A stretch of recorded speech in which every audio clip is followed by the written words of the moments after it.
Good morning, praise the lord. ఎలా ఉన్నారు మీరు? చక్కటి నిద్ర పట్టిందా? ఈ ఉదయకాలం మనల్ని తిరిగి లేపినందుకు దేవునికి స్తోత్రం అర్పిద్దామా? యేసయ్యా, ఈరోజు ఉదయకాలం నన్ను లేపినందుకు నీకు స్తోత్రమయ్యా. ఆయన కనికరం చాలా గొప్పది కదా. మనం రోజు రోజుకి ఎదగాలని ఆయన కోరుకుంటాడు. డైలీ బ్రెడ్ విత్ పాస్టర్ యోజనకి స్వాగతం. ఈరోజు ఉదయకాలము దేవుడు మనతో మాట్లాడబోయే చక్కటి మాట దేని నుంచి అంటే 2 కొరింథీయులు 10వ అధ్యాయము 12 నుంచి 13 వరకు. For we dare not class ourselves or compare ourselves with those who commend themselves, but they, measuring themselves by themselves and comparing themselves among themselves, are not wise. ఏం మాట్లాడుతున్నారు తెలుసా ఈరోజు దేవుడు?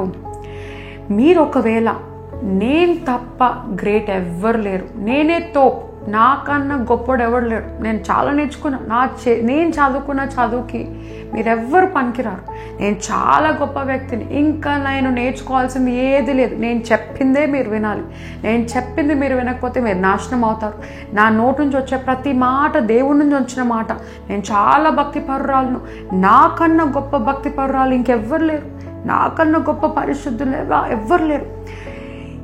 ఇంకా చాలా ఉదాహరణలు ఉన్నాయి, కానీ మీకు ఇప్పటికీ అర్థమై ఉంటుంది.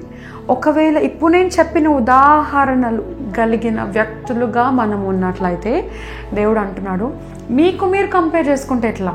మీకు మీరు గ్రేట్ అనుకుంటే ఎట్లా? నీకన్నా తోపెవరు లేరు అని అనుకుంటే ఎలాగా? ఒకవేళ నువ్వు అలా అనుకుంటే నువ్వు జ్ఞానవంతురాలువి కావు, యు ఆర్ నాట్ వైజ్ అని దేవుడు అంటున్నాడు.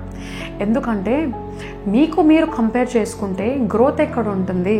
అక్కడికి ఆగిపోతుంది. నేను ఎప్పుడు చెప్తా ఉంటాను, దేవుడు మన మైండ్కి ఎలాంటి ప్రోగ్రామ్ చేశాడంటే, మనము ఇంకా 2 నిమిషాల్లో చనిపోతున్నాము అని అనుకున్నప్పుడు ఆ 2 నిమిషాల క్రితం ఎవరైనా వచ్చి ఇది ఇలా చేయాలి, ఇది ఇలా అని నేర్పిస్తే నేర్చుకునే మనసు, నేర్చుకునే ఆ కెపాసిటీ మన బ్రెయిన్కి ఉంటుంది. అంటే దేవుడు మనం చనిపోయేంత వరకు కూడా రూపాంతరం పొందాలని మన బ్రెయిన్ని డిసైడ్ చేశాడు. అయితే మనం చాలామంది ఇంకా నేను గ్రేట్, మా పాస్టర్ గ్రేట్, మా పాస్టర్ చెప్పిందే వేదం అని కొంతమంది పాస్టర్స్ అనుకుంటారు. నేను చదువుకున్న థియాలజీ, నేను బెస్ట్ కాలేజ్లో చదువుకున్నాను, నేను బెస్ట్ ఇన్స్టిట్యూట్లో థియాలజీ చేశాను, నేను బెస్ట్ మ్యూజిక్ ఇన్స్ట్రుమెంట్స్ నేర్చుకున్నాను, బెస్ట్ గ్రేడ్స్ నేను నేర్చుకున్నాను, బెస్ట్ కోర్స్ నేను చదువుకున్నాను, నాకు మించిన వ్యక్తి లేరు అని వాళ్ళ ఇన్స్టాగ్రామ్ వాళ్ళే చూసుకుంటారు. వాళ్ళకి ఎన్ని రీల్స్కి లైక్స్ వచ్చాయో, ఎన్ని వ్యూస్ వచ్చాయో, ఎన్ని కామెంట్లు వచ్చాయో, వాళ్ళు ఓపెన్ చేస్తే చాలు వాళ్ళ ఇన్స్టాగ్రామ్కి వెళ్ళిపోతారు.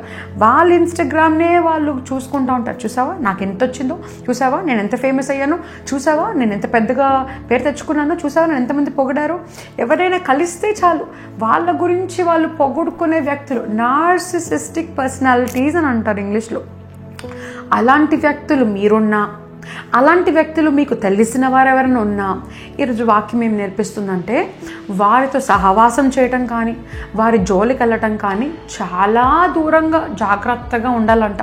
ఎందుకంటే అలాంటి వాళ్ళతో మీరు స్నేహం చేసినట్లయితే మీ పర్సనాలిటీ కూడా అలాగే మారిపోవడంతో పాటు పొగరు, గర్వము, నేనే తోపన్న ఈ యాటిట్యూడ్ కలిగి ఉన్నప్పుడు నువ్వు స్టాండర్డ్ లైఫ్తో కాకుండా అక్కడే నువ్వు ఉండిపోతావంట. అంటే నీ లైఫ్ గ్రాఫ్ దేవుడు ఇలా ఎదగాలని కోరుకుంటే నువ్వు మాత్రము ఇలా ఉండిపోతావంట. ఇంకా చూసుకుంటే downfall, because Bible says pride is the beginning of downfall కదా. పొగరు అనే ఒక్క చిన్న గుణలక్షణం మనలో ఉంటే చాలు పడిపోవటానికి మెట్టంట. ఇలా డౌన్ స్టేర్స్ మనకి కలిగి ఉంటాయంట. సో దేవుడు ఏమంటున్నాడంటే, మనము చాలా గ్రేట్తో పని మనతో మనమే కంపేర్ చేసుకోకుండా, నేను ఇలా చేశాను కదా, అలా నేను ఎదిగాను కదా, నాకు అన్ని అవార్డ్స్ వచ్చాయి కదా అని అక్కడే ఉండిపోకుండా మనం ఎవరితో కంపేర్ చేసుకోవాలంట తెలుసా ఈరోజు? The Jesus Christ, who is the best example for humanity. మానవ జీవితానికి కలిగిన బెస్ట్ ఎగ్జాంపుల్. ఆయనతో మన లైఫ్ ఎప్పుడైతే పోల్చుకుంటామో అప్పుడు మనలో లోపాలు కనబడతాయి. అవును కదా, నేను ఇంకా ఎదగాలి, నేను ఇంకా అలా ఆలోచించాలి, ఇంకా ఇంత దీన మనస్తత్వం మనకు కలిగి ఉండాలి, ఇంకా నేను అబద్ధాలు ఆడుతున్నాను, ఇంకా నేను ఆడకుండా ఉండాలి, ఇంకా నేను మోసం చేస్తున్నాను, ఇలా మోసం చేయకుండా ఉండాలి, అవును కదా నాకు ఇలాంటి ప్రైడ్ ఉంది కదా, ఒక హిడెన్ ఈగో నాకు ఉంది కదా, అవును కదా నాలో ఈ బలహీనత ఉంది కదా అని అప్పుడు నీలో గొప్పతనం కాదు, నీలో ఇంకా బలహీనత ఏదైతే ఉందో అది దేవుడు నీకు గుర్తు చేస్తాడు. అప్పుడు ఆయనను పోలి ఎప్పుడైతే నువ్వు కంపేర్ చేసుకుంటావో నీ లైఫ్ని, ఇంకా ఎదిగే ఛాన్స్, ఇంకా దేవుడిలో ఒదిగే ఛాన్స్, ఇంకా హెచ్చింపబడే ఆపర్చునిటీని మనము కలిగి ఉంటాము. దేవుడు మనల్ని ఇంకా నీ లైఫ్ అయిపోయింది అని అనుకుని ఉంటే ఈరోజు మనం చనిపోయి ఉండేవాళ్ళం. ఇంకా బ్రతుకున్నాం కదా, ఇంకా ఊపిరి మనలో ఉంది కదా. దాని అర్థము ఇంకా ఎదగాలి. ఆయన పోలికల్లో ఎదగటానికి మనకు లైఫ్ టైం పడుతుంది. ఆయనలా ప్రేమించాలి, ఆయనలా ఓపికగా ఉండాలి, ఆయనలా కోపము రాకుండా మనశ్శాంతితో సమాధానంతో ఉండాలి. ఎలాంటి డెసిషన్స్ తీసుకోవాలో విజ్డమ్, జ్ఞానవంతులుగా మనం ఉండాలి. అలా ఉండాలంటే ఆయనతో పోల్చుకోవాలి. అయితే ఈరోజు దేవుడు మాట్లాడుతున్నాడు, మీరు అలాంటి హృదయం కలిగిన వారుగా ఉన్నట్లయితే మీ హృదయం మార్చుకొని నీతో నువ్వు కంపేర్ చేసుకోకుండా నీకన్నా గొప్పవారు ఎవరైనా ఉన్నట్లయితే, నీ చదువులో రాణించిన వారు, మినిస్ట్రీలో ఏరిన వారు, నీకన్నా గొప్పగా నీ వృత్తిలో గొప్పగా ఉన్న వారితో పోల్చుకోండి. వారిలాగా అవ్వాలి, వారికన్నా గొప్పగా అవ్వాలని మీరు వారితో పోల్చుకోండి. కానీ కొంతమంది తల్లిదండ్రులు ఉంటారండి, ఎలా ఉంటారంటే చిన్నపిల్లలు ఏదైనా వచ్చి చెప్పినట్లయితే, వాళ్ళ పిల్లలు ఏమైనా చెప్పినట్లయితే, నీ కడుపులో మేము పుట్టినామా, నా కడుపులో నువ్వు పుట్టినావా, నువ్వు చెప్పిన మాట నేను ఎందుకు వినాలా, నా కడుపులో నువ్వు పుట్టినావు, నువ్వు నా మాట విను అని పొగరుతో మాట్లాడుతుంటారు. ఈరోజు అలాంటి తల్లిదండ్రులుగా మనం ఉన్నట్లయితే మనం జ్ఞాపకం చేసుకోవాలి, ఎప్పటికీ కూడా మనలో పొగరు ఉండకూడదు.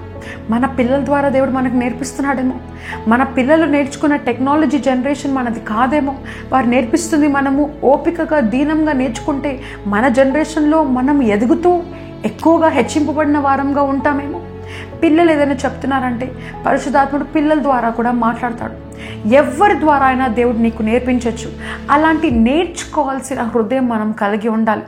ఇంకా నేను నేర్చుకోను, ఇంకా నేనే తోపు, అలాంటి హృదయము ఈ రోజు నుంచి మనకు ఉండకూడదు. ఇన్నాళ్ళు ఉండొచ్చు, ఇన్నేళ్ళు ఉండొచ్చు, ఈ వ్యక్తే తోపు, ఈ వ్యక్తినే ఫాలో అవుతా, మిగతా వాళ్ళంతా వేస్ట్ అని ఎప్పుడు అనుకోవద్దు. ముందు వారు కడపటి వారు అవుతారు, కడపటి వారు ఆఖరి వారు అవుతారు, ఆఖరి వారు ముందు వారు అవుతారు. దేవుడు ఎవరినైనా ముందుకు తీసుకొని రావచ్చు. గొప్పగా ఆశీర్వదింపబడుతున్న మినిస్ట్రీ అనుకుంటున్నావేమో, సడన్గా ఏమీ లేదనుకున్న వారు పైకి వచ్చేస్తారు. దేవుడు మన హృదయాన్ని టెస్ట్ చేస్తాడు, మన హృదయ ఆలోచనలు టెస్ట్ చేస్తాడు, మన క్రియలను టెస్ట్ చేస్తాడు, మన క్రియల చొప్పున మనల్ని దీవిస్తాడు.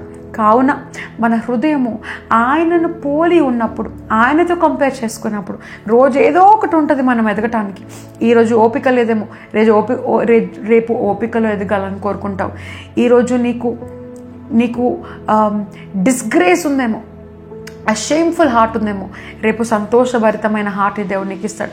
యాంగ్జైటీ ఈరోజు ఉందేమో, రేపు ఒక నూతనమైన హృదయం ఇస్తాడు. ఏదో ఒక విధమైన గ్రోత్ని మనం జీవితంలో ఎదగాలని కోరుకుంటున్నాం. సో మరొకసారి నేను వచనం చదువుతాను, మనం చాలా కేర్ఫుల్గా విందాము. తెలుగులో చదువుతాను.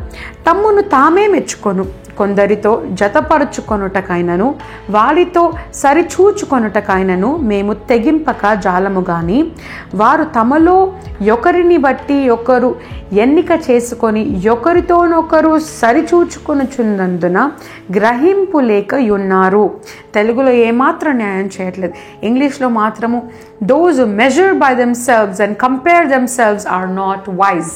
మీరు వివేకవంతులు కాదు, జ్ఞానవంతులు కాదు, కంపేర్ చేసుకోకండి, మీరు వారితో సహవాసం చేయకండి. ప్రార్థన చేసుకుందామా?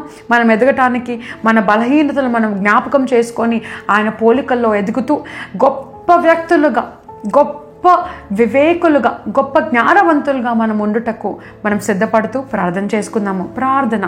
పరిశుద్ధమైన దేవా నీకు స్తోత్రములు. ఈరోజు నేర్పించిన మంచి మాటయ్యా, మాకు మేమే కంపేర్ చేసుకుంటున్నట్లయితే, మాకు మేమే గొప్ప, మాకు మేమే బెస్ట్ అని మేము కంపేర్ చేసుకుంటున్నట్లయితే ఈరోజు జ్ఞాపకం చేస్తున్నావయ్యా. మనం ఎప్పటికీ బెస్ట్ అవుతామంటే ఆయన పోలికలో ఉన్నప్పుడు మాత్రమే, ఆయనలాగా ఉన్నప్పుడు మాత్రమే. అలా అవ్వటానికి మనకి జీవితకాలం పట్టొచ్చు, సంవత్సరాలు పట్టొచ్చు. ఎన్ని సంవత్సరాలు పట్టినా చనిపోయేంత వరకు కూడా అయ్యా నేను ఇంకా బెటర్ అవ్వాలి, నిన్ను పోలి నీ వెలుగులో నీ వెలుగుతో ప్రకాశింపబడే బిడ్డలముగా మేము ఉండాలని కోరుకుందాం. అయ్యా యేసయ్య, ఈరోజు అలాంటి వారితో మేము సహవాసం చేస్తున్నట్లయితే జ్ఞాపకం చేసుకుంటున్నామయ్యా. అలాంటి వారితో సహవాసం చేయొద్దని జ్ఞాపకం చేస్తున్నాం. వారే గొప్ప అన్న వారితో సహవాసం చేయొద్దు, కానీ ఇంకా మేము నేర్చుకోవాలి, ఇంకా మేము గొప్పగా మారాలి, ఇంకా మేము ఆయన అనుకున్న స్థలంలో లేము, ఆయన అనుకున్న ఉద్దేశించిన ఆయన ప్లేస్లో మేము ఉండాలని అనుకున్న వారితో మేము సహవాసం చేయటకు మాకు సహాయం పడండి అయ్యా. అయ్యా యేసయ్య, మాలో బలహీనతను గుర్తు చేయండి, జ్ఞాపకం చేయండి అయ్యా.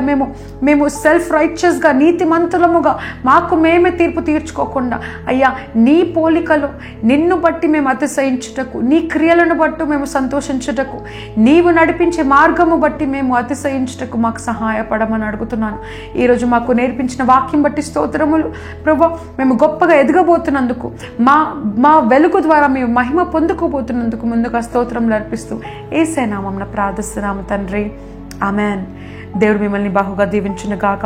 ఈ రోజు నుంచి మనందరము గొప్ప వెలుగులో ఉండి గొప్ప వారముగా మారుతూ ఎప్పటికీ ఇంకా మనము ఆయన పోలికలో నడుస్తూనే ఉండే బిడ్డలంగా ఉండుటకు సహాయపడమని కోరుకుంటూ మిమ్మల్ని దేవుడు దీవించును గాక. ఆమెన్. రేపు మరొక ఎపిసోడ్లో కలుద్దాము. అంతవరకు సెలవు. God bless you.